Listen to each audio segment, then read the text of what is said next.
Mairie de la Procure de nous accueillir. Et puis merci Vincent pour tes mots.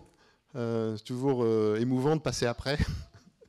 Et je t'honorais particulièrement parce que moi, je n'avais jamais prévu dans ma vie d'écrire un livre. Il a fallu que je donne un témoignage pour que Vincent vienne me chercher. J'ai écrit le premier livre et je me suis dit, c'est bon, j'ai fait le job, maintenant j'ai écrit un livre, c'est bon. Il est venu me chercher pour le deuxième. Je me suis dit, là, c'est vraiment fini. Et il est venu me chercher pour le troisième. Donc, c'est aussi ta ténacité qui m'a bousculé et où tu m'as poussé en fait, à dire, en fait, c'est pas de toi dont il s'agit, mais en fait, nombreux sont ceux qui attendent un message, notamment sur l'importance du courage dans nos vies, et surtout par les temps actuels. Je veux dire, bon, l'actualité montre à quel point ce sujet est extrêmement essentiel en ce moment. Donc oui, c'est vrai que ce sujet me tient à cœur. Pourquoi? Parce que ça fait des années que, en regardant l'état du monde, en fait, je me suis toujours posé une question, c'est comment réaxer le monde dans le bon sens.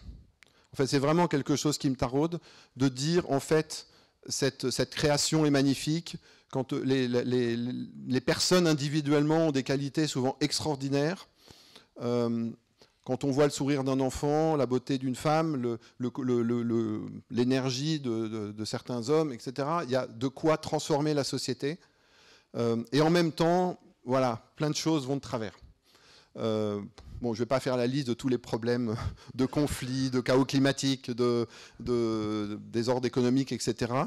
Mais la conviction derrière, c'est qu'en fait, pour réordonner le monde, ça va se faire par des leaders, par des personnes qui ont des convictions et qui ont la capacité de transformer les choses, mais qui travaillent sur eux-mêmes pour en fait pouvoir vivre leur pouvoir et vivre leur responsabilité. Et je ne parle pas forcément de responsabilité d'équipe, ça peut être la responsabilité déjà de nos propres vies, mais de le vivre de manière ajustée, de manière alignée avec cet essentiel, voilà, l'essentiel de valeurs et de convictions. Au fond, le sujet, c'est est-ce qu'il est possible qu'il y ait un leadership qui fait du bien aux autres et qui fait du bien à la société? Est-ce possible? Voilà. Et si oui, qu'est-ce que ça demande comme qualité et comme courage? Alors, dans ce livre, en fait, j'ai souhaité plus que ce n'est pas un traité de philosophie, vous verrez, c'est vraiment, à chaque fois, les livres viennent me bousculer, parce qu'en fait, ça me bouscule à parler aussi de choses qui me tiennent à cœur, de ma vie, d'expériences vécues, parfois que je n'ai pas forcément trop envie de partager, puis je me dis, allez, c'est important d'y aller, donc je me livre pas mal, et je l'ai fait, ce livre, en 3 parties. En fait, il y a une première partie qui est de me dire, en fait, finalement, comment dans ma vie s'est éveillé un sens du leadership, un goût du courage, et de me rendre compte que c'est par des personnes qui m'ont inspiré, à commencer par ma famille. Donc, mon papa et ma maman qui sont là, on leur part dans le livre, ils ne l'ont pas lu, hein, ils vont le découvrir. Bon.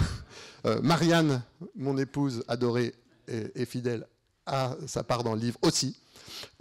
Voilà, mes grands-parents, enfin voilà, ça commence par ma famille, mais aussi des personnes dans la vie professionnelle qui m'ont impacté, certaines personnes que certains ont connues, qui sont présents ici, qui m'ont impacté par leur manière de diriger, leur manière d'être leader, mais aussi des figures beaucoup plus connues, beaucoup plus larges, vous citiez Charles Péguy, mais voilà, d'autres, qui d'une certaine façon m'inspirent par certains traits de leur personnalité.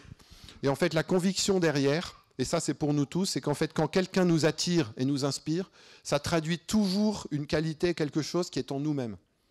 En fait, si ça résonne, si on vibre à voilà, quelqu'un qui nous tire par le haut, c'est que c'est quelque chose qui est déjà en nous. Et donc, c'est une des pistes, en fait, pour creuser son courage et développer son leadership. Dans la deuxième partie, je réexplore certains moments de vie qui, en fait, où je peux dire qu'il y a eu, effectivement, de manière donnée ou de manière parfois inattendue, un acte de courage que j'ai relu après comme un acte de courage ou un acte de leadership, et je réfléchis un peu plus sur, finalement, c'est quoi cet acte de leadership, en fait.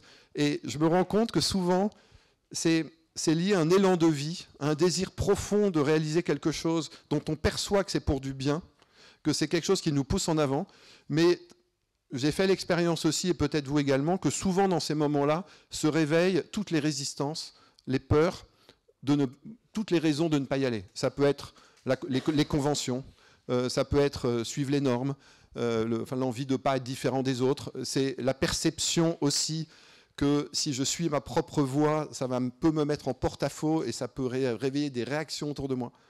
Et donc il y a souvent, l'hésitation. Et ce que j'ai remarqué, à des moments où m'a été donné un peu ce cadeau, j'allais dire, ce que j'appelle du j'y vais.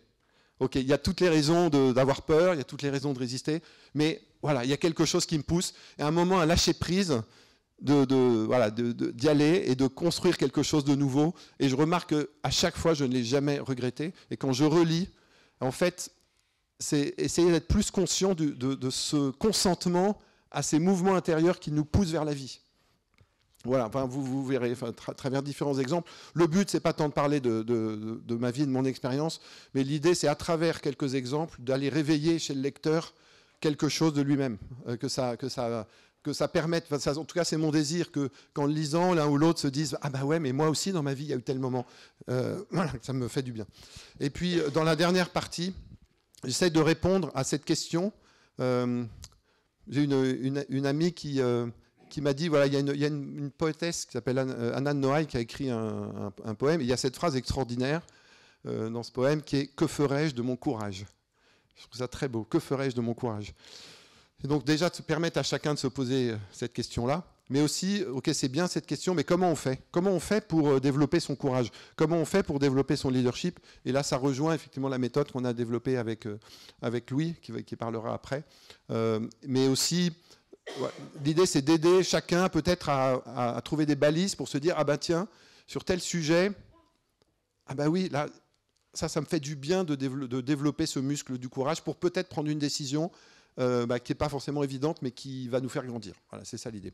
Et puis je termine pour ceux qui partagent une foi en Dieu, une foi chrétienne, en fait, ça c'est vraiment à titre personnel, de réfléchir sur la figure de Jésus, parce que pour moi, quand je regarde ce Christ, en fait, il reflète des qualités du leader auquel je crois, c'est-à-dire, ce qui est incroyable, c'est que, en tout cas dans notre foi, on croit qu'il a tous les pouvoirs, il est tout-puissant, on dit souvent le Dieu tout-puissant, souvent à tort, parce que de quelle puissance il s'agit, mais de comprendre comment il s'est, en fait, c'est incroyable de voir comment il s'est dépossédé de sa puissance pour quelque chose de supérieur.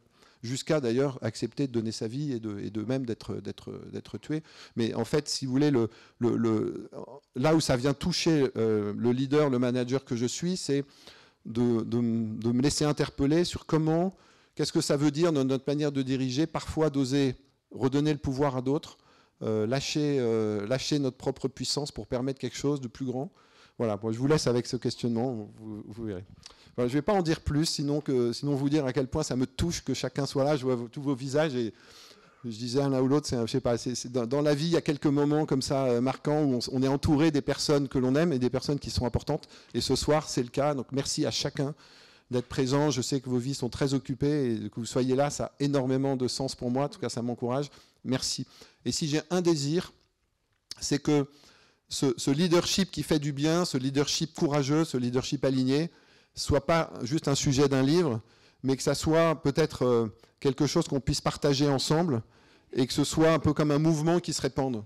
Parce que je pense que la société a besoin de leaders alignés et qui s'engagent et qui sont courageux pour oser faire le bien là où ils sont. Et peut-être se déposséder un peu de leur ego aussi pour permettre quelque chose de plus grand.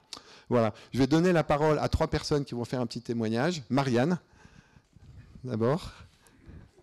Marianne, à qui je dois beaucoup. Attends, juste. Alors,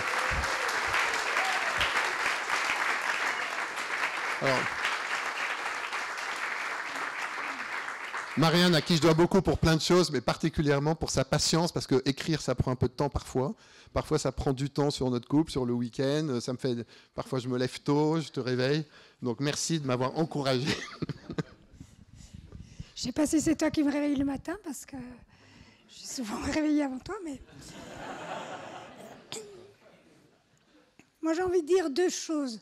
D'abord, il y a le livre, ce que Hubert montre, et puis il y a l'envers du décor à la maison. Et je peux dire que moi, ce qui me touche chez Hubert, c'est que c'est un chemin d'unité dans sa vie.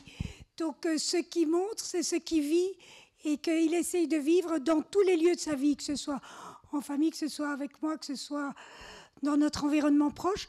Et ça, je trouve que c'est beau de voir à quel point ça traverse le livre, mais ça traverse l'ensemble de ta vie. Et quand on parle de courage, c'est vrai que parfois le courage, c'est dans ta vie professionnelle ou dans d'autres domaines, mais ça implique parfois aussi la famille, moi-même. Et je me souviens d'un moment où tu m'as dit, voilà, écoute, si à Armor, on prend la majorité du capital avec quelques personnes, ça veut dire que si ça rate, est-ce que tu es prête qu'avec 6 enfants, on soit dans un 2 pièces?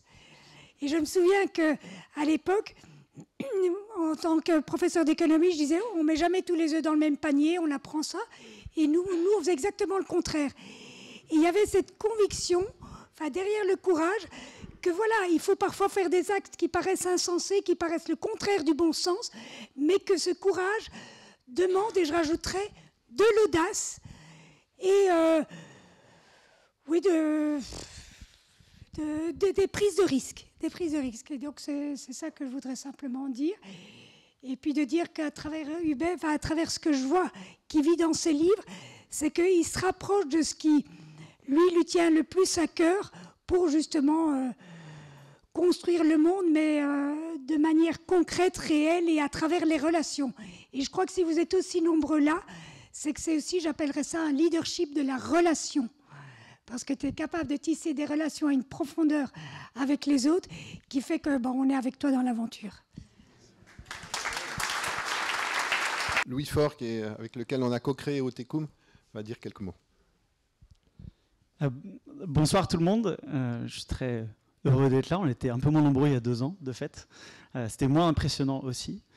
J'avais envie de commencer aussi par ce qui me touchait chez Hubert. Alors, j'ai la chance de compagnonner avec Hubert. C'est un terme qu'on a plaqué sur notre expérience, qui ne veut pas dire que tu m'enseignes la menuiserie, mais qui veut dire qu'on s'épaule l'un l'autre pour essayer de garder les lignes de crête d'un leadership courageux. Et vous le voyez, ce n'est pas une question d'âge, ça dépasse les frontières des âges, parce que notre courage est remis sur la table, quel que soit notre âge.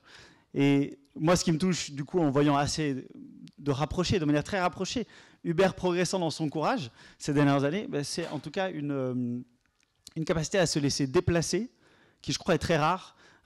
Déjà, pour compagnonner avec quelqu'un de 30 ans de moins, c'est qu'on est prêt à sortir un petit peu de ces cases, mais de se laisser déplacer une 3e fois par Vincent pour écrire un 3e bouquin qui va chercher encore un peu plus loin, alors qu'à chaque fois, Hubert, tu avais l'impression d'avoir donné tout ce que tu avais. Moi, ça me bouleverse. Ce qui me bouleverse aussi, c'est que du coup, ce qui en ressort, c'est un livre qui n'est pas récupérable par une idéologie ou une autre, parce que c'est un livre de quelqu'un qui se laisse déplacer et qui parle d'une expérience de se laisser déplacer en permanence. Et donc, on ne peut pas le plaquer sur une idée plus qu'une autre. Tu disais, j'aimerais que le monde se remette droit. Alors, on peut se dire, bon, alors, Hubert a sa manière de voir ce qu'est le monde plus droit. Mais je sais, en te côtoyant, que le monde plus droit est un monde où des personnes aux idées profondément différentes sont capables de dialoguer dans le respect et de trouver des voies ensemble. Tu me corriges si je me trompe, mais ce n'est pas quelque chose de fixe, ce n'est pas quelque chose de rigide. C'est quelque chose qui est dans ce mouvement. Et donc voilà, peut-être un leadership du mouvement, on pourrait dire aussi. Et c'est là aussi la conviction d'Hubert et que je partage dans le travail qu'on fait ensemble. Mais on est en mouvement parce qu'on est dans l'altérité avec l'autre. Et Hubert, effectivement, est quelqu'un qui se laisse déplacer par l'autre, mais notamment qui se reçoit de son courage des autres. Moi, j'ai la chance aussi d'être encouragé par Hubert de manière très fréquente dans mon propre cheminement. Et c'est une grande joie. Mais voilà, c'est notre conviction, c'est qu'on a besoin des autres. On pourrait se dire en entendant ce soir les prises de parole, c'est bien beau, ce courage, etc. Mais alors, comment on fait? Eh bien, ce qu'on croit, c'est que c'est pas si compliqué, mais que ça demande simplement de se tourner vers la personne qui, on pense, veut notre bien et lui autoriser à nous dire « dis-moi la vérité sur là où j'en suis et je m'engage à t'écouter.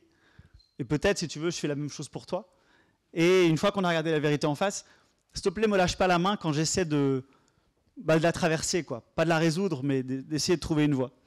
Et d'être cette altérité féconde traverse son livre, traverse, je crois, en fait même les 3 livres.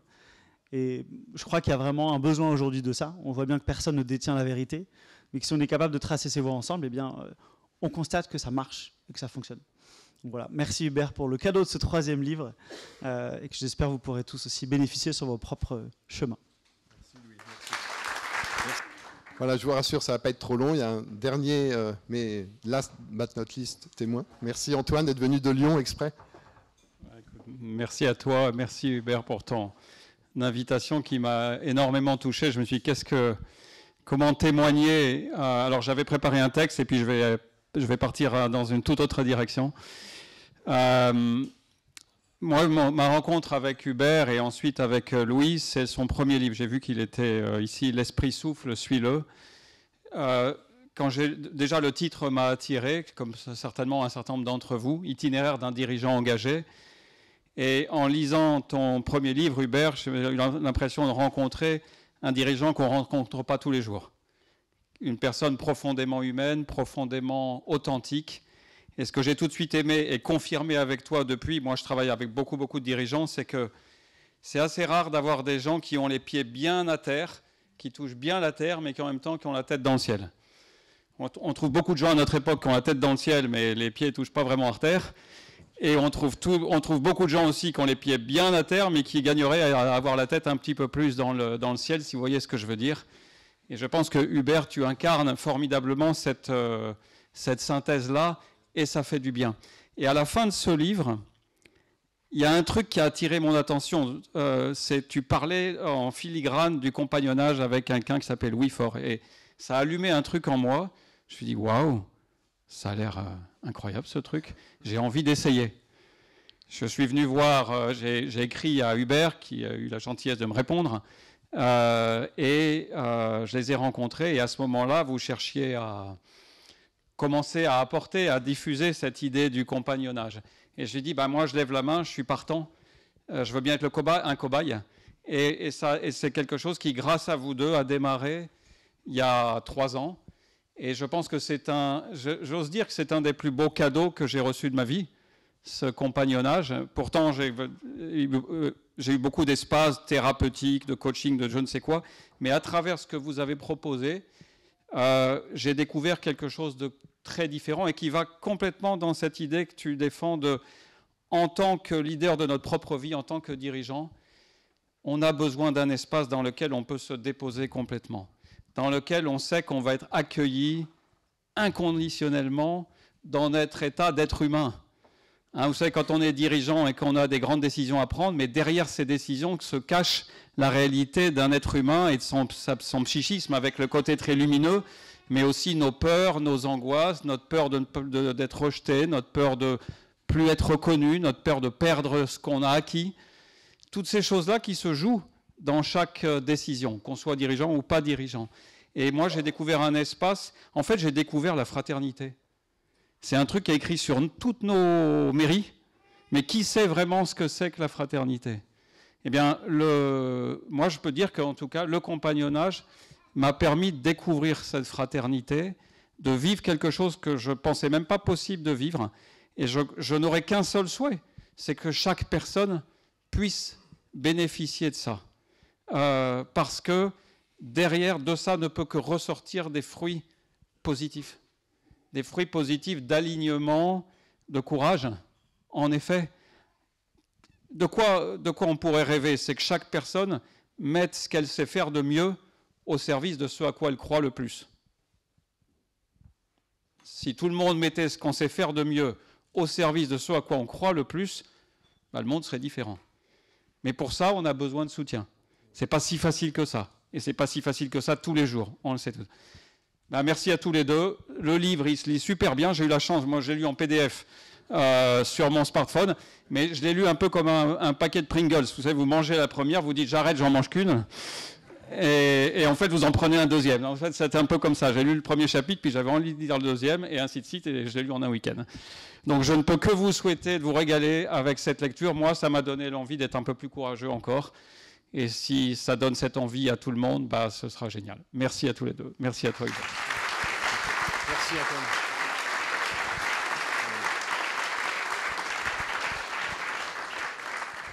Voilà, merci beaucoup pour vos témoignages. Voilà, ce que vous rappelez, c'est qu'en fait, on a besoin, c'est une conviction, c'est que pour grandir, dans notre vie, pour grandir dans notre courage, dans notre leadership, en fait, l'autre est essentiel.